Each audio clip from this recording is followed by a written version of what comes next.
Hey guys, welcome back to our YouTube channel Attainers. तो यार आज की वीडियो में यहाँ पे मॉक टेस्ट 11 यहाँ पे रहने वाला है, यानी कि लेक्चर 11 जो रहने वाला है। जो मैंने आपको बताया कि जेकेपी कांस्टेबल की जो मॉक टेस्ट सीरीज़ शुरू की है उसका लेक्चर 11 यहाँ पे रहने वाला है।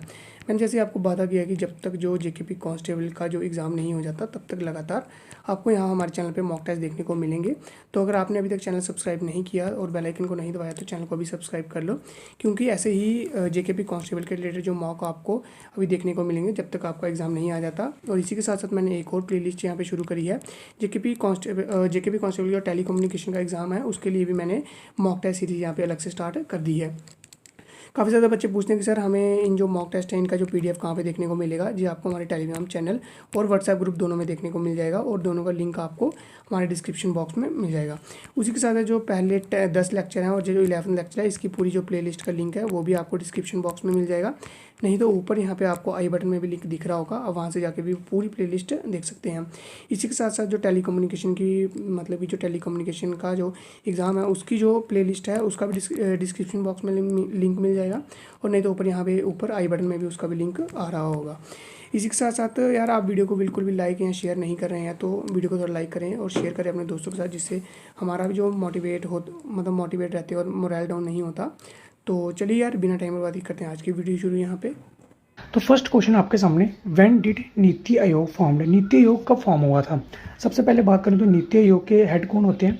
नीति आयोग के हेड होते हैं हमारे प्राइम मिनिस्टर। ठीक है, याद रखना, प्राइम मिनिस्टर होते हैं हमारे नीति आयोग के चेयरमैन। ठीक है, तो इसका मतलब चेयरमैन कौन हुए? नरेंद्र मोदी हुए। आसान है, ये याद रखने की ज़रूरत नहीं है ज़्यादा, क्योंकि ये सभी को पता होता है। इन्होंने पूछा फॉर्म कब करी गई थी? ये फॉर्म करी गई थी 2015 में। ठीक है, वेरी वेरी इंपॉर्टेंट। इसके पहले क्या होता था? इसके पहले 5 ईयर प्लान चलते थे। पढ़ा होगा ना अपने इकोनॉमिक्स में? पढ़ा नहीं होगा, थोड़ा बहुत सुना तो होगा कि 5 ईयर प्लान होते थे जिसमें 5 साल के लिए टारगेट रखा जाता था और डेवलपमेंट की बात करी जाती थी। तो इसको उठा के 2015 में क्या करा गया? नीति आयोग को लाया गया। तो अभी ये क्या करता है कि अभी ये रिपोर्ट हमने 15 साल बाद देखा, यानी कि 2030 में भी रिपोर्ट आएगी कि कितनी डेवलपमेंट हुई है कितनी नहीं हुई है। ये है नीति आयोग। ठीक है, उसके बाद बात करें 2019 में क्या हुआ था, ये भी इंपॉर्टेंट है। CSO प्लस NSSO को मिलाकर क्या मर्ज करके क्या बना दिया गया था? NSO, जो कि हमारा क्या कैलकुलेट करता है? नेशनल इनकम, यानी कि GDP कैलकुलेट करता है NSO। ठीक है, CSO को फुल फॉर्म क्या थी? सेंट्रल स्टैटिस्टिकल ऑफिस, और NSSO की क्या थी? नेशनल स्टैटिस्टिकल सर्वे ऑफिस। ठीक है, तो अभी इन दोनों को मिला के क्या बना दिया गया है? NSO बना दिया गया है, जो कि हमारी GDP यानी कि नेशनल इनकम कैलकुलेट करता है। वेरी वेरी इंपॉर्टेंट, याद रखना 2019 में। ठीक है, अगला क्वेश्चन देखिए अगर हम तो, विच one of the following is not the tributary of Indus? इनमें से कौन सी ट्रिब्यूटरी नहीं है इंडस की? एक नदी होती है, ठीक है, इसमें से जो छोटी नदियाँ आपके मिल जाती हैं, छोटी छोटी नदियाँ, उनको हम बोलते हैं ट्रिब्यूटरीज। तो बताइए इंडस की ट्रिब्यूटरी इनमें से कौन सी नहीं है? अभी आप में से मैक्सिमम लोग सुरु को टिक करेंगे, लेकिन आपका आंसर बिल्कुल गलत है। इसका आंसर है सिंध। सिंध आपकी ट्रिब्यूटरी नहीं है इंडस की। ये जो ब्यास, सतलुज, सुरु, ये सारी की सारी जो है वो ट्रिब्यूटरी है इंडस की। ब्यास और सतलुज के बारे में आपने सुना होगा। सुरु जो है, सुरु लद्दाख से निकलती है और ये कारगिल में जाके इंडस में मिल जाती है, सुरु रिवर। ठीक है, वेरी वेरी इंपॉर्टेंट, याद रखना। सिंध रिवर जो है वो ट्रिब्यूटरी नहीं है इंडस की। चलिए आगे बढ़ते हैं। अगला क्वेश्चन है, which one of the following is a western flowing river?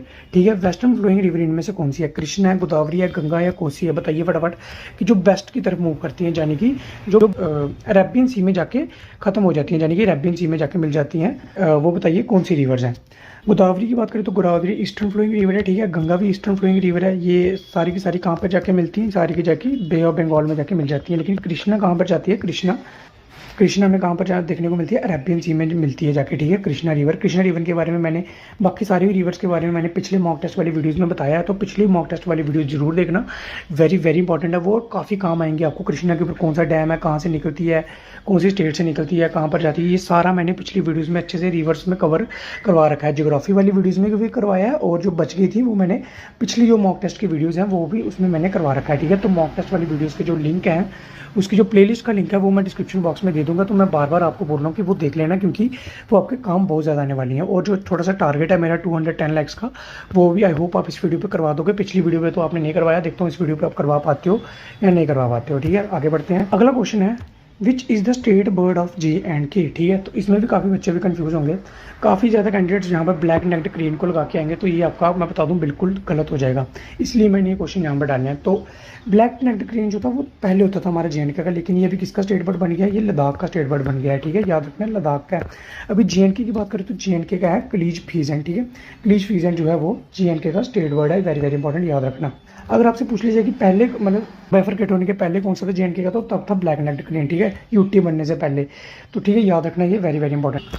अगला क्वेश्चन है विच religion did Ashoka practice, Ashoka ने कौन सा धर्म अपनाया था, ठीक है, सभी को पता है अशोका के बारे में मैंने आपको अच्छे से हिस्ट्री वाली वीडियोस में पढ़ा रखा है, तो हिस्ट्री वाली वीडियोस भी आप देख लेना, प्लेलिस्ट के सारे के लिंक मैं डिस्क्रिप्शन बॉक्स में दे दूंगा। तो चलिए अभी बताता हूँ मैं, तो इसका आंसर है बुद्धिज्म। सभी को पता है कि अशोका ने बुद्धिज्म अडॉप्ट कर लिया था, और इसका जो बेटा था महेंद्रदित्य, इसने उनको भी श्रीलंका वाली साइड जो है वो भेज दिया था बुद्धिज्म को स्प्रेड वगैरह करने में, ठीक है, तो ये मैंने अच्छे से वीडियो में बता रखा है। तो अशोका की बात करें और, तो अशोका किसका बेटा था, बिंदुसारा का बेटा था, ठीक है, किसका, बिंदुसारा का।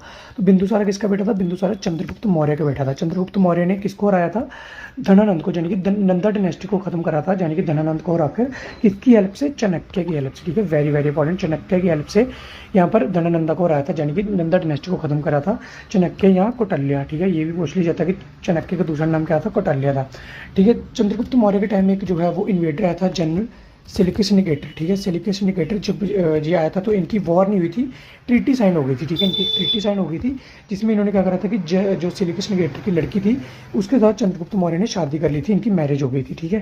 तो ये सारा मैंने आपको वीडियोज़ में बता रखा है अच्छे से डिटेल में, तो वीडियोज़ को एक बार देख लो, काफ़ी शॉर्ट में मैंने वीडियोज़ रखी हैं और काफ़ी एक्स्ट्रा इन्फॉर्मेशन वहाँ पर दे रखी है जो आपके एग्जाम में काम आएगी। तो सारी के लिंक जो है वो डिस्क्रिप्शन बॉक्स में मैं फिर से बता रहा हूँ दे दी है मैंने, तो एक बार देख लेना जरूर, क्योंकि काम आएंगी, इसलिए मैं बार बार बोल रहा हूँ, ठीक है। अगला क्वेश्चन देख लेते हैं, which treaty marked the beginning of Dogra rule in J&K, यानी कि किस ट्रीटी के बाद जो है डोगरा रूल स्टार्ट हो गया था J&K में, यानी कि गुलाब सिंह का रूल जो है वो J&K में स्टार्ट हो गया था, गुलाब सिंह ने लाया था ना डोगरा रूल। तो बताइए किस ट्रीटी के बाद साइन हुआ था, ट्रीटी ऑफ अमृतसर 1809 की बात करते हैं, इसमें ट्रीटी साइन हुई थी, ट्रीटी ऑफ सतलुज, यानी कि इसको ट्रीटी ऑफ सतलुज बोला जाता है, कि ये किसके बीच में हुई थी, रंजीत सिंह और ब्रिटिशर्स के बीच में हुई थी, ठीक है, कि इसमें क्या बोला गया था कि जो ब्रिटिशर्स हैं वो सतलुज रिवर के यानी कि नॉर्थ साइड नहीं जाएंगे, और रंजीत सिंह है जो वो सतलुज रिवर के साउथ साइड नहीं आएंगे, यानी कि दोनों अपने अपने साइड रह के अपना अपना एडमिनिस्ट्रेशन करेंगे, ठीक है। तो ये होगी 1809 वाली ट्रीटी। ट्रीटी ऑफ लाहौर की बात करें 1846 वाली, इसमें क्या हुआ था कि जो एंग्लो सिख वार हुई थी उसमें क्या हुआ था, जो सिख थे वो हार गए थे बुरी तरह, और इन्होंने जो कश्मीर था वो बेच दिया था ब्रिटिशर्स को, ठीक है, ये अपनी पेनल्टी नहीं दे पाए थे, तो इनकी वजह से इनको क्या करना पड़ा, अपना जो कश्मीर है वो ब्रिटिश को देना पड़ा। फिर उसके बाद ही क्या हुआ, थोड़े दिनों बाद 16 मार्च 1846 को महाराजा हरि सिंह ने कश्मीर को फिर से परचेज किया ब्रिटिशर से, कितने रुपीज़ में, 75 लाख, फिर से लिखता हूँ मैं, सॉरी यहाँ पर एक minute, 75 lakh rupees, Nanak rupees में, ये मैंने पिछली वीडियोज़ में भी आपको अच्छे से बता रखा है, treaty of Amritsar, very very important question. आगे बढ़ते हैं, अगला क्वेश्चन है when did Delhi agreement sign, ठीक है, very very important question, Delhi agreement sign कब हुआ था, तो ये हुआ था आपका 1952 में, वेरी वेरी इंपॉर्टेंट, किसके बीच में हुआ था, याद रखना है ये भी, पंडित जवाहरलाल नेहरू, JR नेहरू लिख देता हूँ मैं, JLN, पंडित जवाहरलाल नेहरू और किसके बीच में, शेख अब्दुल्ला के बीच में, किसके बीच में, शेख अब्दुल्ला के बीच में, याद रखना, very very important. Sheikh Abdullah को क्या बोला जाता है, शेर कश्मीर भी बोला जाता है, ठीक है, ये भी याद रखना, 1942 में। और अगर हम बात करें कि 1949 में, तो तब यहाँ पर क्या हुआ था, जो आर्टिकल 370 था ना, जिसके अकॉर्डिंग J&K इंडिया का पार्ट बना था, तो 370 इम्प्लीमेंट हुआ था 1949 में, इम्प्लीमेंट, ठीक है, इम्प्लीमेंट, याद रखना, इम्प्लीमेंट अलग होता है और साइन होना अलग होता है। इम्प्लीमेंट होता है कि जब हम लागू कर देते हैं किसी चीज़ को, ऐसे सेम अगर हम 1950 में देखें तो 26 जनवरी, सभी को पता है 26 जनवरी 1950 को हमारा जो है जो कानून है वो जो लागू हो गया था पूरे इंडिया में, लेकिन अडॉप्ट कब कर लिया था, तो वो कर लिया था 26 नवंबर 1949 को, ये भी याद रखना, वेरी वेरी इंपॉर्टेंट, 1949 को इन्होंने अडॉप्ट कर लिया था, और कुछ जो आर्टिकल्स थे वो इसी टाइम पर लागू भी कर दिए थे 1949 में, ठीक है, याद रखना, 26 नवंबर 1949 में अडॉप्ट करा था, और 1950 में यानी कि 26 जनवरी 1950 में इंप्लीमेंट कर दिया था पूरे इंडिया में, ठीक है, वेरी वेरी इंपॉर्टेंट। आगे बढ़ते हैं, तो यार अगर आपको वीडियो थोड़ी बहुत भी अच्छी लग रही है अभी तक, तो यार लाइक कर देना, क्योंकि मैंने फिर से बोला आपको कि मेहनत लगती है वीडियो बनाने में, और रिकॉर्ड करने से लेकर एडिट करने तक काफ़ी मेहनत लगती है, तो एक छोटा सा लाइक करने में आपको कुछ नहीं जा रहा, वीडियो देख लेते हो लेकिन लाइक नहीं करते हो, इससे मेरा थोड़ा सा मोटिवेशन डाउन रहता है। अगला क्वेश्चन कंप्यूटर से very important, what difference does the fifth generation computer have from other generation computers. ठीक है, कंप्यूटर्स है तो जब बताइए फिफ्थ जनरेशन के जो कंप्यूटर्स हैं उनमें ऐसा क्या डिफरेंट है बाकी जनरेशन के जो कंप्यूटर थे। तो फिफ्थ जनरेशन कंप्यूटर की बात करते हैं उन्होंने इनमें टेक्नोलॉजिकल डेवलपमेंट भी देखने को मिलती है। ठीक है, ऑब्जेक्ट ओरिएंटेड प्रोग्रामिंग भी होती है, यानी जो थोड़ी प्रोग्रामिंग है वो भी थोड़ी ईजी हो गई है, और साइंटिफिक कोडिंग भी हमें इसमें देखने को मिलती है, यानी कि ऑल ऑफ द वर्ब इसका बिल्कुल ऑप्शन सही हो जाएगा।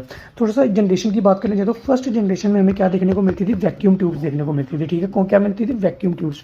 सेकंड जनरेशन की बात करें तो हमें यहाँ पर ट्रांजिस्टर देखने को मिले। ठीक है, थर्ड जनरेशन में हमें इंटीग्रेटेड सर्किट्स देखने को मिले। ठीक है, फोर्थ जनरेशन की बात करें तो हमें यहाँ पर आर्टिफिशियल इंटेलिजेंस देखने को मिलती है, एआई देखने को मिलती है, और फिफ्थ जनरेशन में तो मैंने आपको बता ही दिया है। तो ठीक है, ये सारा आपको यहाँ पर याद रखना है। ठीक है, वैक्यूम ट्यूब्स, उसके बाद ट्रांजिस्टर है, उसके बाद आईसीज बनी, ट्रांजिस्टर से आईसी बनती है, उसके बाद आर्टिफिशियल इंटेलिजेंस, और फिफ्थ में हमें technological development, object oriented programming, यानी कि प्रोग्रामिंग थोड़ी ईजी होगी, और साइंटिफिक कोडिंग देखने को मिलती है। ये सारा हमें फिफ्थ जनरेशन कंप्यूटर में देखने को मिलता है, जो कि आज की डेट में हम यूज़ भी कर रहे हैं, जैसे मोबाइल, लैपटॉप्स, ये सारे कौन सी जनरेशन में आते हैं, फिफ्थ जनरेशन में आते हैं। Very important.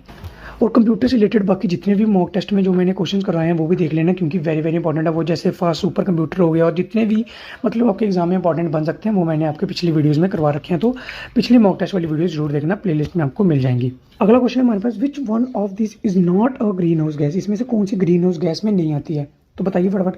Nitrous trifluoride, carbon dioxide, carbon monoxide या मीथेन। तो बताइए फटाफट इनमें से कौन सी नहीं आती है। तो इसमें से भी मैक्सिमम लोगों ने आंसर ए लगाया होगा। ठीक है, मेरे को पता है ए लगाया होगा, लेकिन इसका आंसर ऑप्शन नंबर सी है, कार्बन मोनोऑक्साइड इसका आंसर है। कार्बन मोनोऑक्साइड हार्मफुल होती है, लेकिन इसको जो मेजर ग्रीन हाउस गैसेज जो 5 हमें कैटेगरी में दी गई हैं उसमें ये नहीं आती है। ठीक है, तो ये आगे कार्बन मोनोऑक्साइड 1, 2, 3 तो मैंने आपको बता दी। एक होती है हमारी जो फ्लोरिनेटेड गैसेज होती हैं, यानी कि हाइड्रोफ्लोरोकार्बन हो गई, इसके बाद परफ्लोरोकार्बन आती है, क्लोरोफ्लोरोकार्बन आती है, ये सारी की सारी फ्लोरिनेटेड गैसेज में आती हैं। ठीक है, तो ये भी सारी मेजर ग्रीन हाउस गैसेज हैं। और चलिए आगे बढ़ते हैं, अभी मैक्सिमम मैंने आपको बता दी हैं। तो ठीक है, 1-2 अगर रह गई होगी तो आप कमेंट में मेरे को बता देना। ठीक है, ये आपके लिए छोटा सा काम है। अगला क्वेश्चन देखते हैं, acid rain is caused by the pollution of environment, by the pollution of environment by, यानी कि एसिड रेन में जो एसिड रेन होती है वो किसके पोल्यूशन की वजह से होती है, जो इन्वायरमेंट में होता है। तो ठीक है, बताइए फटाफट। कार्बन डाइऑक्साइड एंड नाइट्रोजन की वजह से, carbon monoxide and carbon dioxide की वजह से, ओजोन एंड कार्बन डाइऑक्साइड की वजह से, या नाइट्रस ऑक्साइड या सल्फर डाइऑक्साइड की वजह से। करती हुई सारी की सारी पोल्यूशन है, लेकिन एसिड रेन किसकी वजह से होती है, ये होती है option number D, nitrous oxide and sulphur dioxide की वजह से। ये दोनों मिलकर क्या बनाती है, नाइट्रिक एसिड बनाती है। क्या बनाती है, नाइट्रिक एसिड, यानी कि HNO3 दोनों से मिलकर बनता है। ठीक है, वेरी इंपॉर्टेंट क्वेश्चन, याद रखना। चलिए आगे बढ़ते हैं। अगला क्वेश्चन रीजनिंग से है, लुक एट द सीरीज 80, 10, 70, 15, 60। तो इसमें क्या हो रहा है, देखिए अल्टरनेट वाला क्वेश्चन है, इसमें +10 हो रहे हैं। ठीक है, 80 + 70 और 10 + 5 यानी कि 15 हो रहे हैं। ठीक है, +5 हो रहा है, +10 हो रहे हैं। इसका मतलब अभी क्या होगा, ये 70 + 10 होगा, और 15 अभी क्या होगा, +5 होगा, यानी कि 20। इसका आंसर ऑप्शन बिल्कुल सही हो जाएगा। तो ऑप्शन नंबर ए यहाँ पर एकदम यहाँ पर सही हो जाएगा। तो ये हो गया रीजनिंग का क्वेश्चन। आगे देखते हैं, अगला क्वेश्चन है, पीर पंजाल रेंज जो है वो पास है, जो Pir Panjal pass connects Kashmir dash and dash via Mughal road. ठीक है, वाया मुगल रोड, जो दो डिस्ट्रिक्ट को, जो पीर पंजाल पास है जो कश्मीर को कनेक्ट करता है 2 डिस्ट्रिक्ट से, तो वो कौन सी है, पुंछ एंड बारामूला, राजौरी एंड रावण एंड डोडा एंड किश्तवाड़, या राजौरी एंड पुंछ है। तो आई थिंक ये सभी को पता होगा, जो JNK से हैं, सभी ने थोड़ा बहुत नाम तो सुना ही होगा पीर पंजाल पास के बारे में। तो ये है Rajouri and Poonch. Very important question पूछा जाता है एग्जाम में कई बार, है आसान क्वेश्चन, लेकिन कई बार क्या होता है कि एग्जाम में हम ये भी भूल जाते हैं। तो ये हो गया आपका JNK से रिलेटेड क्वेश्चन। तो ठीक है, तो आज के लिए वीडियो को इतना ही रखते हैं। तो आई होप आपको ये वीडियो अच्छी लगी होगी, अगर अच्छी लगी है तो लाइक करके बता देना। अगर रिस्पांस अच्छा रहा, अगर आपके कमेंट्स देखने को मिलते हैं या आप शेयर करते हैं वीडियो को, तो अगला पार्ट भी आपको थोड़े दिनों के अंदर ही, यानी कि 1-2 दिन के अंदर या एक ही दिन के अंदर आपको देखने को मिल जाएगा। और सारे लिंक मिल जाएंगे, प्लेलिस्ट प्लस सोशल मीडिया के सभी के लिंक मिल जाएंगे। तो आप एक डिस्क्रिप्शन को जरूर चेक कीजिएगा। और तो चलिए मिलता हूँ आपसे ऐसी ही वीडियो में, तब तक के लिए bye bye, take care, all the very best for your upcoming exam.